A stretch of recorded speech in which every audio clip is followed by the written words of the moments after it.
Okay, we're on to part 3 and the last part of the magic finger. So, remember the Gregg family turned into birds and they were in their little nest that they built and they were trying to eat. And then the ducks were living in the Gregg's house and the little girl called and they said, quack, quack, quack. And she said, oh, that magic finger. All right. And then there was a little storm. That night, while Mr. and Mrs. Gregg and Philip and William were trying to get some sleep, high up in the nest, a great wind began to blow. The tree rocked from side to side, and everyone, even Mr. Gregg, was afraid that the nest would fall down. Then came the rain. It rained, and the water ran into the nest, and they all got as wet as could be. And oh, it was a bad, bad night. At last the morning came, and with it the warm sun. Well, said Mrs. Gregg, thank goodness that's over. I never want to sleep in a nest again. She got up and looked over the side. Help! She cried. Look down there! What is it, my love? Said Mr. Gregg. He stood and he peered over the side. So there they are, looking over the side of the nest. And he got the surprise of his life. On the ground below them stood the 4 enormous ducks, tall as men, and 3 of them were holding guns in their hands. One had Mr. Gregg's gun, one had Philip's gun, and one had William's gun. The guns were all pointing right up at the nest. No, called out Mr. and Mrs. Gregg both together. Don't shoot! Please don't shoot! Why not? Said one of the ducks. It was always the one who wasn't holding the gun. You're always shooting at us. Oh, but that's not the same, said Mr. Gregg. We're allowed to shoot ducks. Who allows you? Asked the duck. Well, we allow each other, said Mr. Gregg. Very nice, said the duck. And now we are going to allow each other to shoot you. I would love to have seen Mr. Gregg's face just then. Oh, please, cried Mrs. Gregg. My 2 little children are up here with us. You wouldn't shoot my children.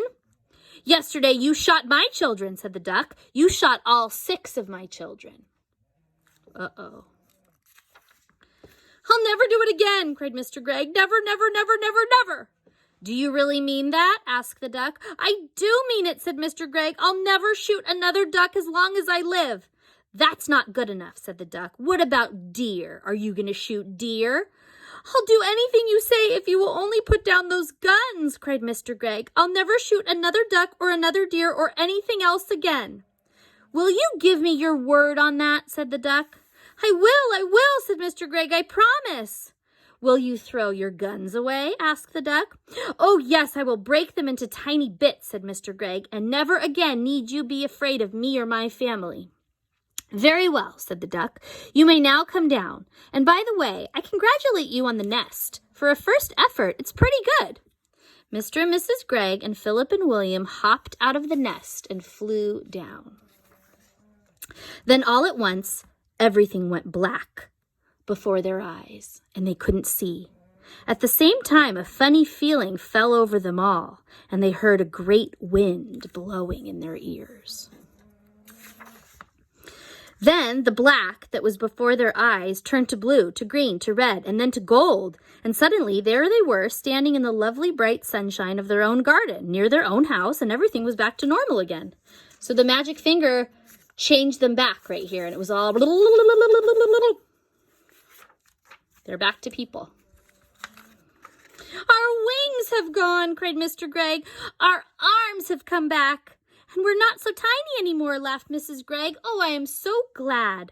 Philip and William began dancing about with joy. Then, high above their heads, they heard the call of a wild duck. Quack! Quack! They all looked up, and they saw the 4 birds, lovely against the blue sky, flying very closely together, heading back to the lake in the woods. It must have been about half an hour later that I myself walked into the Gregg's garden. So the little girl. I had come to see how things were going, and I must admit that I was expecting the worst. At the gate, I stopped and stared. It was a queer sight. In one corner, Mr. Gregg was smashing all 3 guns into tiny pieces with a large hammer. In another corner, Mrs. Gregg was placing beautiful flowers upon 16 tiny mounds of soil, which I later learned were the graves of the ducks they had shot the day before. Remember, they had shot all those ducks, so they buried them, and they had made like a little duck cemetery. She's putting flowers on them. And he promised to smash his guns? And in the middle of the yard stood Philip and William, with a sack of their father's best barley beside them. They were surrounded by ducks, doves, pigeons, sparrows, robins, larks, and many other kinds of birds that I did not know. And the birds were eating the barley that the boys were scattering by the handful. So the boys are feeding all the different kinds of birds. "Good morning, Mr. Gregg," I said.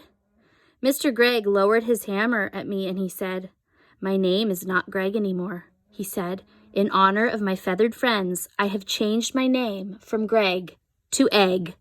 "And I am Mrs. Egg," said Mrs. Gregg. "What happened?" I asked. They seemed to have gone completely crazy, all 4 of them. Philip and William then began to tell me the whole story. When they had finished, William said, "Look, right up there, there's the nest. Can you see it? Right there at the top of the tree. That's where we slept last night." "I built it all by myself," said Mr. Egg proudly. "Every stick of it."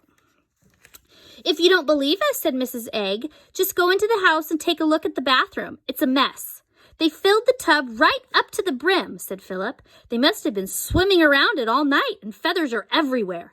"Ducks like water," said Mrs. Egg. "I'm glad they had a good time." Just then, from somewhere over by the lake, they heard a loud bang. "Someone's shooting!" I cried. "Oh, that'll be Jim Cooper," said Mr. Egg. "Him and his 3 boys, they're shooting mad, those Coopers are, the whole family." Uh-oh. Suddenly, I started to see red. I got very hot all over. Then the tip of my finger began tingling most terribly. I could feel the power building up inside me. I turned and I started running toward the lake as fast as I could. "Hey!" shouted Mr. Egg. "What's up? Where are you going?" "To find the Coopers," I called back. "But why?" "You wait and see," I said. "They'll be nesting in the trees tonight, every one of them." So she's going to go put the magic finger on the Coopers. Uh-oh, and that's the end. The magic finger.